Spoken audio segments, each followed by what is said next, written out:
Hi everyone, welcome to the second episode of Lecture Halls to Success Stories podcast series. Today we have a very special guest with us. He's currently working as a software engineer at Mercari, Japan, and over the course of time he has had the opportunity, or I should say, he created the opportunities for himself to work at various organizations from various domains. And these domains are basically FinTech, food service, B2C, C2C, and various other organizations. And throughout that period, he has had the opportunity of gaining a lot of insights and learnings from those particular organizations. And today, in this particular episode, he'll be sharing all of that with us. And I hope all of those learnings and experiences come out helpful for every one of you watching this particular podcast. So let's dive deep into the podcast itself. Please welcome with me Aitik Gupta. Thank you so much for coming. Yeah. Hi everyone, nice to be here.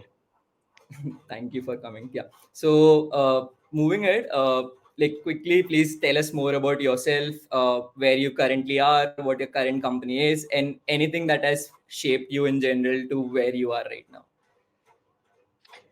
Right, okay.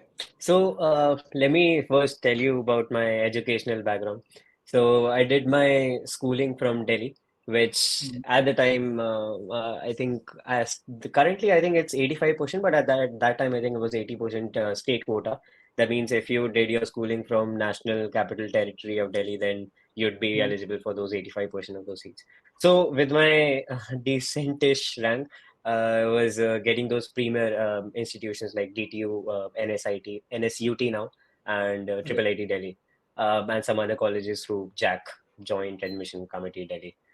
But at that time, I chose to pursue something else entirely, which till this date a lot of people don't agree with.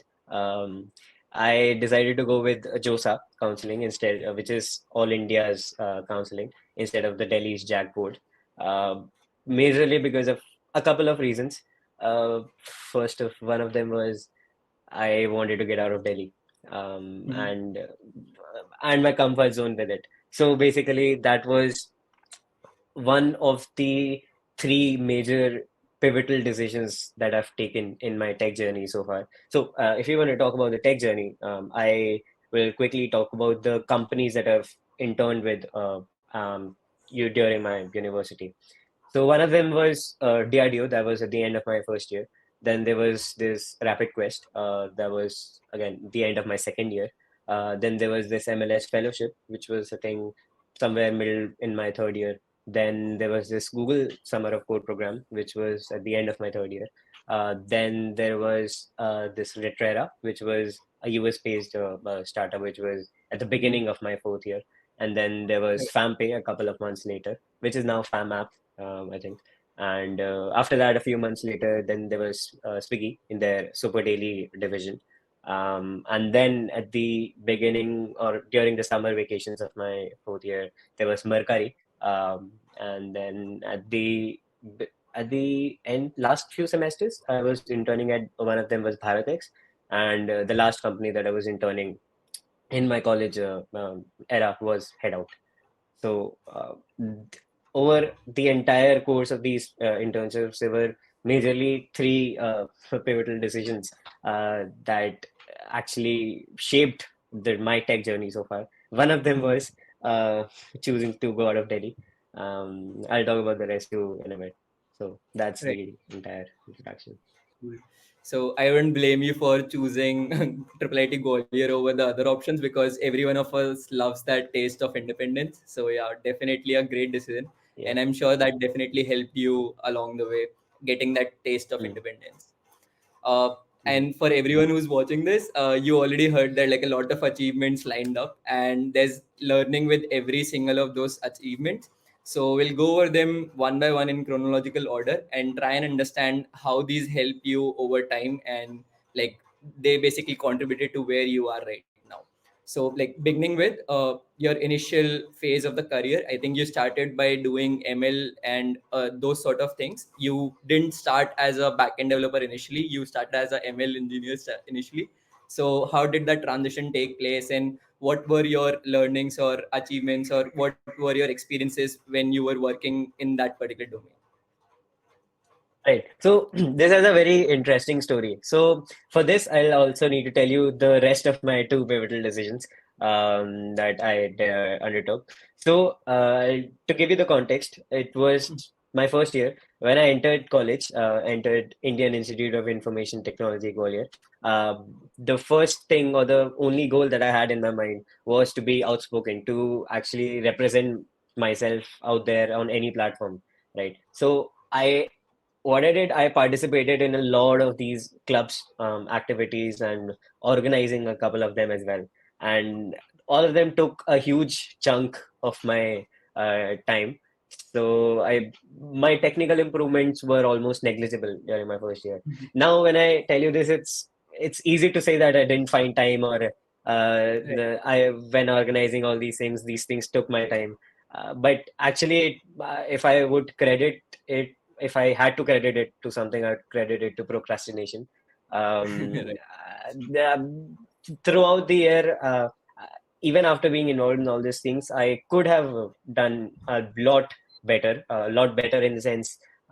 Sure, I mean, me and a couple of friends from my lobby, from our Right. Yeah. hostel, used to do a couple of like these hacker rank problems, and used to think, yay, now we're five-star coders. Now I'll go to Google and crack Google and things like that. But of course, that isn't how it's supposed to work out. And all this came crashing actually at the end of my first year. I realized that uh, again, my technical improvements were negligible, right? I was desperate at this point. I needed to do something. So that was the moment when I made the second major pivotal decision. Um, I decided to remove Windows from my laptop and completely shift to Linux. Uh, this might not sound like a very major pivotal decision, but it actually taught me how to struggle my way through problems, like petty problems, like how to get my Bluetooth module working, for example. Yeah. I We've mean, all been. yeah, I mean, if you go through that struggle, and I'll tell you this at some point later as well, I really value struggle because that teaches you a lot of things, even if it doesn't help you in some results, it helps you in like a granular understanding of what you're doing. Right. So that is how it helped me. And I think that is when I retrospect is when I think that, okay, that was a second major pivotal decision that I took.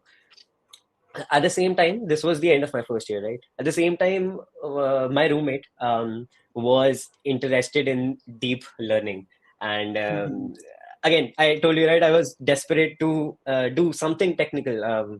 So I was like, sure. I took his advice when he said, deep learning courses कर ले उसमें machine learning सीख जाएंगे. I mean, do deep learning Every courses, you'll learn machine learning, machine learning as well. And this was downright one of the worst advices that I've ever listened to and religiously followed. I mean, if you don't count engineering in itself. yeah. Just kidding. Let's not go But there. but but yeah. But at that time, it was I followed the guy. I followed all these deep learning courses to understand how this machine learning works and things like that. Now these deep learning courses, they are very interesting. They start with these like beautiful graphics of like linear regression and these smaller concepts, and then they start off with generative models, reinforcement learning, and I was like, what? Of course, I didn't understand anything. I realized that I needed some mathematical foundation. So by the end of my third semester, or somewhere around the third semester, I started like actually following machine learning religiously. By again, there's this one famous guy, Andrew Ng. Everybody Right. follows. Yes. I followed his machine learning course and things like that. So after I think after that semester, I got the internship. I got the opportunity to intern with an Indian team that had like a offshore clients. So there was this team in Boston. They had like this virtual physical rehabilitation software that basically in that internship I had two major things to do. One was the research part of it, wherein I was researching about human pose estimation and the applications of it. If you don't know what that is, it's an interesting concept. Maybe you can read about it. But the second thing that I was working on was fixing and improving like a C++ code base, which was ideally supposed to run on Android as well as on iOS. So at that time, Flutter and React Native weren't that popular, or at least I think so. So they decided, maybe because of these reasons, they decided to go with the C++ code base. So I was working and I was fixing and I was improving that C++ code base to ideally Mhm. work everywhere. And that is where I realized something. What I realized, I'll tell you in a bit. But even after actually writing a research paper with one of my friends and getting it published in a conference, I felt that I was more interested in the coding part of it. What do I mean by the coding part? Like the haywire of pointers, like fixing memory leaks and improving the logical flaws it had and things like that. So that is where I realized that I wanted to do more coding than the research part of it. I mean, at that time, getting a machine learning and applied machine learning job was tough, and I think it still is because I think uh, you can't, without a proper research background and or interest, it's really hard to get you a machine learning full-time engineer role Right. at that time. So Right. that is where that is given this line of reasoning and a couple of reasons, I decided to make the third pivotal decision of my tech journey, which was to move from like a machine learning engineering path to a more traditional software engineering path. Now, what do I mean by like a traditional software engineering path? What I did, I actually started low-level code contributions to the libraries I was using for machine learning. Mhm. So again, if anybody knows some bit of machine learning, we always import like these very common libraries, like import NumPy as Right. NP, import Right. matplotlib.pyplot as PLT. So Right. I decided to go to these libraries. I wanted to see how real life engineering works, how actual code is written, which scales to across like 550 million plus installations almost Yeah. every year, things like that. So that is where I the interest of open source in got in me. I decided to end that internship, that machine learning Mhm. internship, and focused myself completely on open source. Now it wasn't specifically that I wanted to do like Google Summer of Code. I didn't Mhm. start off with that. I started off with actually contributing to a very small thing. There was this function that I was using in NumPy, which Mhm. didn't work the way it was supposed to do. I'm abstracting a lot of concepts here, Right. but it wasn't Yeah. working the way it was supposed to do. And so I just went there to NumPy's code and like wrote code in like C, and it got accepted and it got merged like a few months later. The development time was huge, but the throughout the development time, I got introduced to other libraries as well, like OpenCV, like Right. Matplotlib, and there was a SpitTV, there was this like all these organizations. I was like actually actively looking out to contribute how to make code contributions, and that is where my open source journey started. And then later it helped me in Google Summer Code as well and things like that. Right. So yeah, I So think you that is mentioned about open source, right? And yeah. so I get it that you developed a interest over time with respect Hmm. to coding related things and left your ML journey over there and wanted Hmm. to do more software engineering in general. And you dived deep into open source, right? So a lot of freshers, a lot of college peeps do try to get into open source, and you've contributed to like huge scale organizations like Matplotlib and NumPy and all of these organizations. So like just a brief on how the experience was and how did you like dive deep into that and such huge code base. What was your way through navigating all of that? Right.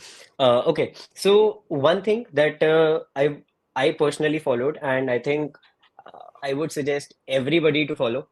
Again, Mhm. this is in the same chain of thoughts as the concept of struggle, right? Mhm. I, if you're somebody who's getting into open source, I want you to struggle. I want you to do the groundwork. What do I mean by Right. groundwork? looking at the code enough number of seconds or enough number of days or enough number of months until you get what is happening there. I mean, Right. Makes sense. it's a very relative term. Everybody has their own like concepts of how to understand code bases or how to do code contributions. This is what I personally followed. So fun fact, OpenCV, which is used, I think there's a lot of Python libraries which use OpenCV just as import CV. It is actually written in C++. Like the entire OpenCV code base is written in C++, which Right. there is just one or two files which like abstract out the C++ into the Python's layer.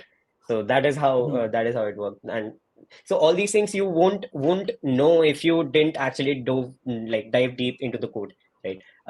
And that is how I started. That is how I looked at the code. I looked at issues. I looked at how this can be solved. I actually regularly got involved in Matplotlib's dev calls, which was happening I think every once in every week, and this has started since like October November of my third year, and then later on this helped me like I consistently I kept like attending those calls, understanding how the development process is being carried out and things like that, and ultimately at the end of my fourth year, which was from October to March or like June the next year, I consistently contributed as well as attended the dev meetings and meanwhile also contributing to other organizations as well.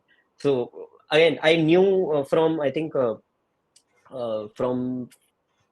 later parts of those semesters that there is going to be a project in Matplotlib because I was the part of the development team, right? Right. Right. At that point.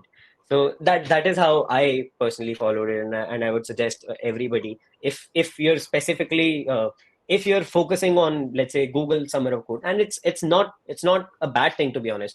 I mean, it's similar concept to how competitive exams like JEE work, right? Even Right. if you don't get like a very good results or very good rank or something like that, you do get a critical understanding of Right. how you're gonna do this if you had the same problem Mhm. some other place or some other times. So that is how it helps you in a lot of different contributions. If you start somewhere, it will help you in other places as well, right? Right. And that is what I would suggest everybody to if you're getting into open source, just struggle your way through. Figure Right. out, try to spend time, as much time as you want with it, and until unless you get, uh, you don't have to get like a very clear understanding of what is happening, but a general idea also works around. Since you might be also contributing to other organizations, Right. it's hard to put all your bandwidth into one. So maybe you might not understand the entire concept of one library, but maybe you'll get a broader understanding of how, Right. in general, open source communities work. So yeah, Right. that's that. And I think I do agree to the point that struggle and consistency do play an important role in anything. So yeah, if anyone's looking for like a short win in the journey of open source, that is not the right way to approach it. You might not get into GSoC in your first try, but that open source experience that you get through your first try can help you out at some later point. So yeah, I do completely agree to your point. uh, like coming out of this particular thing, you said that you attended like a lot of meetings within the community, right? And I think you've also had the opportunity to be an MLH fellow, and you have also worked with organizations that had like an international background or like people from international backgrounds, right? So over time you developed a like phase where you were communicating with people from offshores. So you must have had like a learning over there in terms of communicating with those people, right? So what learning did you get out of that phase, and how was the experience of communicating with people from offshores, and what struggles did you face during that? Um, the communication part. So there was two things that during this MLS fellowship that I learned. One was the communication part, and the Mhm. second one was how to work in like every time zone that can exist. I mean, Right. understand that their primary language of communication might not be English, right? Right. So that was the first realization that I had. Okay, when I make my points, I need to be slow, I need to be consistent in my speech, and I need to let them know. And it's not just a figure of speech, it's how you portray yourself. Like, I'm talking with my hands right now, or like, I'm talking in a sense that you get an idea. Even if you don't understand the language perfectly, you might get an understanding of what I'm trying to say, right? And that is Right. the entire point of communication, right? Yeah. So that is how that is what I learned, I think, through the MLS fellowship and the matplotlib dev calls, and like the internships, like the US based one, for example. And and that also helped me in like uh, sleeping and waking up at absolutely any time. Uh, Right. I mean, there were times I used to wake up at 6 a.m. and there were times I used to sleep at 6 a.m. I mean, throughout the 24-hour clock, I had lived in every time zone that could have existed, which I think might have permanently hampered some of my sleeping cycles. But Yeah. I think it helped me a lot in like um, working with a lot of different kinds of people, not just Right. across India, but across every other place in the world. Right. Yeah. Makes sense. And I think that was really helpful for everyone who's working with people offshores. So yeah. Moving ahead, what was your first major internship breakthrough? Like that you think of it as one. Like what was that one major breakthrough, and what were the succeeding internships or experiences that you had that contributed? Right. Okay. So during this Google Summer of Code that I was talking about, most of my contributions were very low level programming based. Like I was contributing in C++.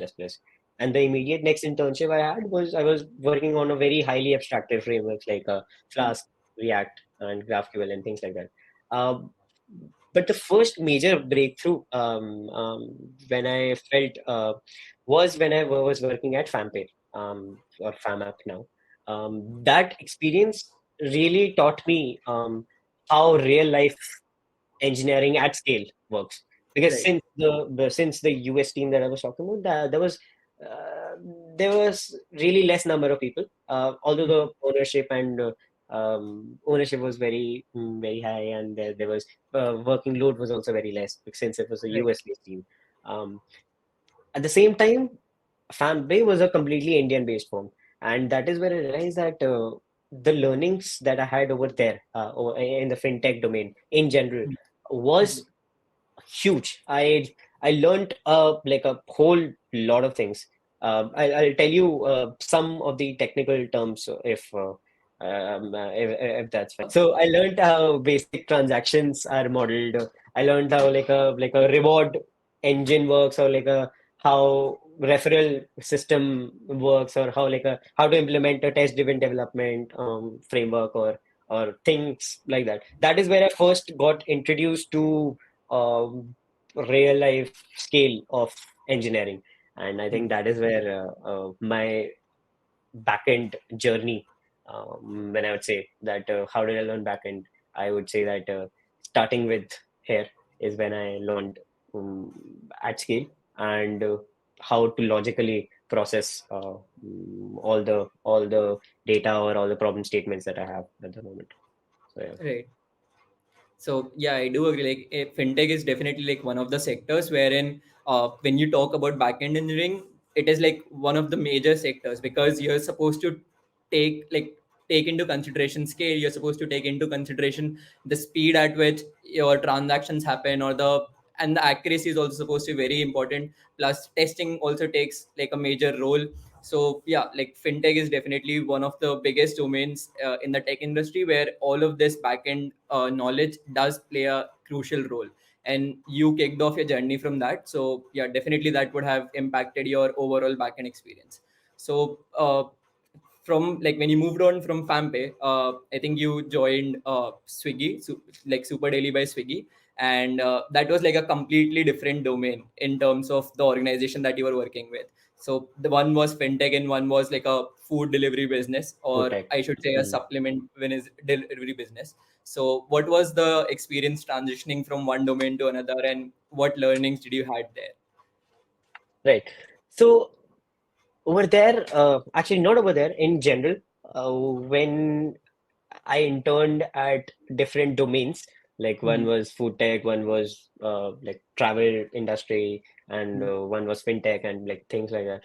What I learned was how the basic technologies that you're using, like how Mhm. the frameworks, how the decisions of those frameworks that you're using, how the decisions of whether you're using message queues or might not go into a lot of details. But Right. I realized that according to the use case, you choose a lot of different things, even though you might be using the same things, but you might be using different parameters for it, Right.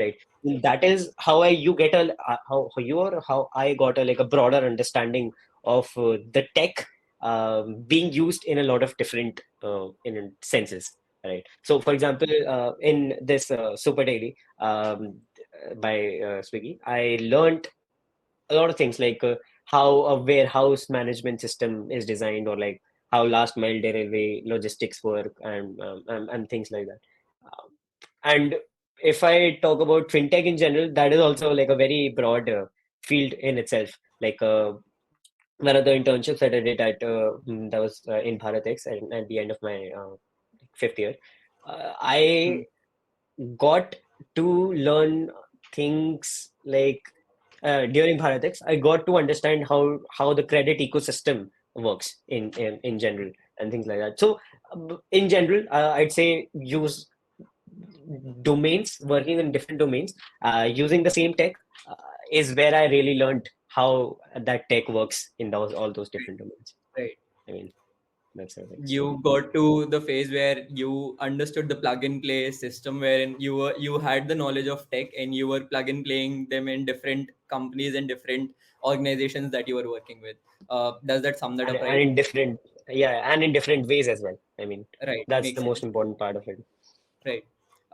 Moving to one of your biggest achievements so far, Mercari, Japan. So after FAMPE, after Super Daily, you went to Japan, and it was like a completely offshore opportunity wherein I think you were all alone working there in a completely new place. So I get the engineering side of things. I'm sure you must have dealt with them flawlessly and would have done like contributed huge amounts at Mercari as well. But from a personal point of view, how was the experience of going to a completely new country and working there and experiencing all those new things? Okay, the experience of me going offshore alone. So for the first 1.5 months, I Mhm. think my internship was of 2 months. For 1.5 months, I was there completely alone. I actually traveled to Japan solo.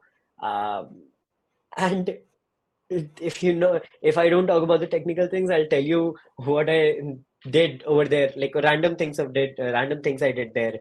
Mhm. Was I made ready to eat food, um, Right. and still burnt my hands. Oh. And still burnt my hands. I mean, I didn't know how to cook, but I do now, or I think.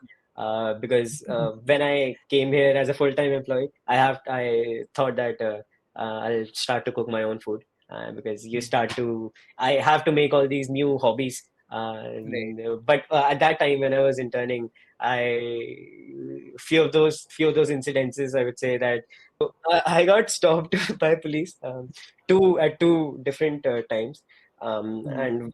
and I wasn't doing anything illegal, but I got stopped. And this one time, I absolutely had no identification on me, like not Japan's identification, not even my India's identification. And so I was basically out for groceries, and my house was like three buildings away, and then I got stopped, and I was riding a rented cycle. Like I rented the cycle and I was riding it, and I got stopped. And I was like, I had no verification on me, I had no identification on me. So they used the translator. So the place I was living in the 5 kilometer radius, no Indian I could see there. So whenever I used to like hear like my language Hindi in Tokyo, somewhere, Yeah. not in those 5 kilometer radius, definitely. But when I heard it, it was like music to my ears. But when I got stopped, they used this like translator to ask me like whose bike is this, whose cycle is this. I was like, what do I respond to this question? It's a rented cycle. I mean, who's the owner of the cycle? Like he was asking me, who's the owner of the cycle, and I don't know. I mean, I have just rented it, man. My house is like 3 buildings away. You can come with me if you want, but I can't tell him that, right? But then again, they're really nice. They just asked me to check my bag. And even after like opening every zip, they asked me check okay, and of course I'm gonna say yes. I'm not gonna say no. You can't check. I mean, I had nothing on me, thankfully. Nothing happened. So yeah, one of this is one of these experiences. I mean, I also I also got mistaken for a beggar Okay. 150 kilometers away from my place, Oh, and I had really? absolutely no internet at that time. I mean, I was actually asking people for hotspot for me to actually check which train I need to board, which last train I need to board to go back to my place. I mean, and then I had no internet, and so as you move out of Tokyo, the less English you will hear, and the Yeah. more Japanese you will hear. I mean, that is Sorry to how interrupt. What were you doing 150 kilometers away from your house in a completely the unknown country in the first place? I better not answer that. But yeah, I was out there most of the times. I used to travel solo. I used to actually this rented cycle that I was talking about. I used to go like 10 kilometers, 15 kilometers away from my place at 3, 4 a.m. in the night. It's really safe here, but that experience in itself is amazing. So I had no internet because the company SIM that I had returned it. This was my last day in Japan. Right. I had returned the SIM that they gave me, so I had no internet, and I wanted to ask somebody for like a hotspot, right? Just like a friendly advice. If you want to ask for somebody for a hotspot, don't say hotspot. They don't understand what hotspot is. They understand what tethering is. So Right. and I realized this later. I didn't realize that at that time. I kept asking people, can you tell me, can you give me the hotspot for like 2 minutes? I just need to check which train I need to board. But people were like, huh? すみません、ダメダメ. They were like, of course, if I put you in that situation, Yeah. you're a local guy, and there's like a foreign person coming to you and speaking to you in a language that you don't understand, and he's asking Yeah. for like something that you don't understand. Like, what's both? Of course, you're gonna say no, no, no, Yeah. go and Makes that is how I would. That is how I would look at people when I'm in India. But sense. I mean, yeah, that's what happened to me. But then I got the internet. I moved to the station. Stations have free Wi-Fi, so I moved upstairs, found out some free Wi-Fi, and found out which train I need to board, and then boarded the last train possible to get to my place. And this was my last day in Japan. During my internship period. If I hadn't reached back home, I probably wouldn't be here. But, yeah, so some crazy experiences. Apart from technical journey, I have had some crazy experiences moving out from India or in general as well. Yeah, Yeah, I think you definitely had made like a lot of memories out there when you were offshore. I think most of us would be scared in a completely new country, but you utilized yeah, that opportunity to its potential and like made a lot of experiences and memories. So yeah, great job yeah. there. Uh, like coming to a very important question. So currently you are working as a software engineer at Mercari, right? And even after you came back to India after your internship, you worked at two other organizations. One was Bharatex and one was Headout, right? And Headout is like one of those companies that are known for their like company culture and the way that they value their employees, right? So I'm sure you must have had offers from multiple organizations when when you were about to graduate. So what all thoughts went behind your mind and what all things did you take into consideration when you made the decision of uh, like joining Mercari as a full-time employee in a completely new country and declining all the offers you had here in India? To answer this, I'll tell you the experience I had in Japan or in Mercari. Um, the scale that I was working here. So Mercari is a company wherein there is a need for microservices. I see a lot of companies or applications wherein you just throw microservices at it and Right. suppose that it's gonna be good or something like that. But this was the scale wherein I actually saw the need for microservices and Right. the impact that I was making when I was working here, Right.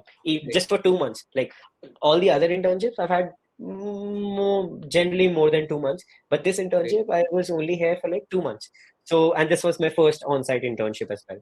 Right. So, all given all these reasons, I really saw myself working full time as a software engineer at Mercari last year, and that is when I made the decision that okay, I think I'm gonna join them as a full time engineer. At that time, I was working on more of a like seller side of things. So I'll tell you what it is. Mercari is Japan's largest C2C marketplace where you can like buy and sell anything. Right. For Indian audiences, it's like similar concepts have been used by OLX. Mhm. So there's two sides here. One is the listing side of it or the selling side of it, and the other Right. is the buying side of it, right? Right. So when I was interning, I was working on the seller side of things. I was in the listing team, wherein how a user clicks the photo and like how the packaging is done and all the backend services that are required to like make that functional. And Right. now, as full-time engineer, I am working on the buyer side of things. So when I was interning, I realized that okay, there were two aspects of it, right? And the second aspect I never covered. And given this line of reasoning and given the monetary benefits as well, I mean, sure, Mhm. a lot of Indian companies that I've interned with and have received offers from them were really good, were really awesome, and their offers I would consider them any day. Uh, Mhm. However, with the exposure that I'm gonna get or I was gonna get by coming to Japan and like meeting all these new people, like it's not Right. just about the monetary benefits. To be honest, Right. it's Right. also more about meeting new kinds of people. So Yeah. I've met people here who were pilot once, like they were in aviation, and then they got into consulting. I mean, you can't meet these kinds of Yeah. people over in general in an Indian ecosystem is what I feel or is what I've seen. Because people here have interests like skiing or like skateboarding, and you can't get Right. that exposure in India. Yeah. Is why Completely agree. is how and why I realized that okay, I see myself working as a full-time engineer here at Mercari, Japan. So that's what I do. Completely makes sense. I think the exposure that you're getting over there does hold value in the long run because yeah, you wouldn't have had that exposure if you were working here in India. And for everyone who's going to be fresh out of like who's a fresh graduate and or is going to be out of college soon and has offshore opportunities, I think you should do consider offshore offers because there's like a lot of learning involved with them. Uh, But there's a so yeah. catch. But there's a Oh, catch here. yeah, You also need to consider the emotional factors of it. I mean, that is when I came from India to Japan, I had to say bye to like a whole lot of friends in that Bangalore, in Delhi, to my right. family. I mean, it's not an easy decision That is to actually move out from India. I mean, and this factor is a really huge one if you consider your right. career path in general. So make sure Right. that if you are moving out, you move out on the right terms with Right. everyone. Right. So yeah. Makes sense. Moving to like one of our final questions. So, over the years, you've had the opportunity to work with multiple organizations from various domains, had the opportunity to work offshore, network with a lot of people, and like do a lot of stuff in general, which like a lot of college freshers or like a college peeps just dream of, and you have achieved all of those. So, if you were like to sum all of this in terms of like one single learning to give everyone out there, what would it be, and what would be that one thing that you would want to say to every college student at the moment? Uh, it wouldn't be just one thing, I can tell you that. Um, but in general, let's say if I wanted to explain what backend is to what is the concept of backend, or what is the concept of any software engineering field in general, I would say that it's like a scoop of honey, which you can't just lick once and like immediately know it all, and like you can't do that. It gets Right, it's but it does get thicker and sweeter as you spend time stirring it, right? So it's not that I learn backend. So I meet a few juniors, or some people who want advices. They Sometimes I meet people like they tell me that, okay, I've done front end, I have done back end. Can I do databases and things like that now?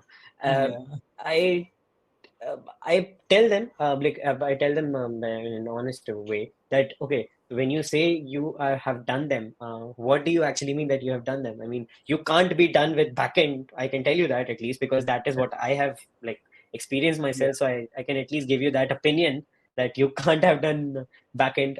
Like even if some senior engineer comes and tells me that, okay, they've done backend, they've completed backend, I would honestly not like value their opinion in this right, perspective, that right, you can't be done with backend. It takes time. It gets wider and deeper as you dive deep into it, right? So right, that's if I wanted to like sum it up in like one statement, how backend I would classify, or how front end I would classify. Again, that scoop of honey again. So, and apart from that, again, I told this in the beginning as well. Struggle. The right, concept of struggle is absolutely like amazing. You may not be very bright. You may not possess some natural skills, or things like that. I didn't. I was a dumb kid. I was a really dumb kid, and I still am in some ways. Like I feel that. Uh, but if you give enough time, like time and effort and some of your resources, um, your s- your hard work will always guarantee you like results, or like I told you, some the granular understanding of what you're doing. So it adds right, value to your life in any way. And the last thing I would say is to have good mentors. Uh, a lot of people that I meet uh, struggle because they were told something to believe when their initial years of career, in their initial right, years of college. And right, and this sticks with them, because when you're in your first year, you're really scared. You're really you're paranoid. Okay, what do I need to do? Okay, if I do this, would I be able to get into like crack Google and like things like that? But uh, right, in general, make sure that if if a mentor is telling you, okay, this is the shortcut to do that thing, uh, probably don't hear their opinions. opinion, Probably don't hear my opinion when I tell you that struggle, always struggle doesn't gets you results. I mean, of course, it gets you a granular understanding, but what if you don't get an opportunity to use it further? Right? right, Maybe not even a different field. Like there can be some edge cases, right? I mean, there is edge cases everywhere. So don't even listen to me when I'm telling you that find some good mentors. Understand that you need to put your own groundwork and your own efforts in your journey. Like a good mentor will undoubtedly like propel you far on your journey. But this thing plays an equally important and crucial role in like shaping who you are and what you're going to do in your career and things like that. right. So yeah. So yeah, I think to sum up all the 3 points, first of all is never be done with learning. I think to sum that thing up, it can be anything Correct. in general, be it technology, be it anything that you're invested in. You can never be done with learning. You will always find new stuff to learn in that particular space. The second one is struggle, and third one is definitely good mentors. And I completely agree to all three of them. Good mentors are something that have shaped me also throughout my career, and you're definitely one of those mentors. So yeah, thank you for doing that. And just to like, we are like out of time and all that, but I think this is like a very important question that came out of this answer. So like, how do you identify between like a good mentor and a someone who you should value in your Mhm. life? Right. So one of these things I told you that if let's say somebody is telling you that uh, do this and you might get that. Right. If you see that there's like a directly connection between A to B, wherein B is your ultimate goal, then I would say that probably that is not a good mentorship that you're gonna get. A good mentorship that you're gonna get is them telling you how to go from that where you are, not from A to B, but how to tread the line, or which line or how many lines there are. Like even if you get a understanding of what Right. all can be done, that Yeah. that that is a good mentorship. That's what I feel. That gives you the understanding of how to look at things instead of directly telling you to go there. Yeah. Who opens That's up one all thing. sorts of path, including right and wrong in front of you. Yeah. Right, Completely right, agreed. correct. Uh, cool. I think that was it from our end, and thank you so much. I think I personally had like a lot of learnings and a lot of things to grasp from this particular podcast, and I'm sure everyone who watched it today would definitely understand or like go away with something important with this particular podcast. Thank you so much for coming. All of Aitik Gupta's socials and handles are there in the description. Do follow him, and I can vouch he's definitely a good mentor. So do reach out to him on all those socials and ping him definitely for any sort of help that you need. Another important thing, he writes blogs from his life regularly on his personal website, ethicgupta.com, and those are like some really insightful and amazing blogs in terms of life and tech in general. So yeah, do check that out as well. And thank you for coming again. uh, I definitely love this podcast and love talking with you. Thank you so much for inviting me. It was like such a great time. Thank you so much. All right, everyone, thank you for watching. We'll see you in the next one.